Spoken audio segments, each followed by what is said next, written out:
இப்போ ஒரு எக்ஸைட்மெண்ட்ல கல்யாணம் மட்டும் நாளைக்கு அவனை ரொம்ப மிஸ் பண்ணுவேன். ஆமா, மிஸ் பண்ணுவேன். பார்க்கணும் தோணும். அப்பெல்லாம் அழுவேன். நீ வந்து சமாதானப்படுத்து, ரொமான்ஸ் பண்ணு. அதை விட உனக்கு வேற என்ன வேலை இருக்கு? என்ன பாப்பா? சரிப்பா, கடைசி வரைக்கும் எங்க வீட்ல ஒத்துக்கல. என்னை விட்டுட்டு போயிடுவியா நீ? செத்துருவேன். சாரி. சரி சாரி. சரி சாரி. சரி sorry. Are you okay, baby?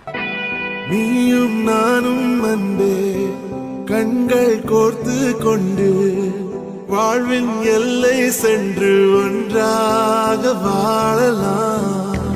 ஆயுள் காலம் யாவும் அன்பே நீயே போதும். இமைகள் நான்கும் போர்த்தி இதமாய் நாம் தூங்கலாம். நீயும் நானும் அன்பே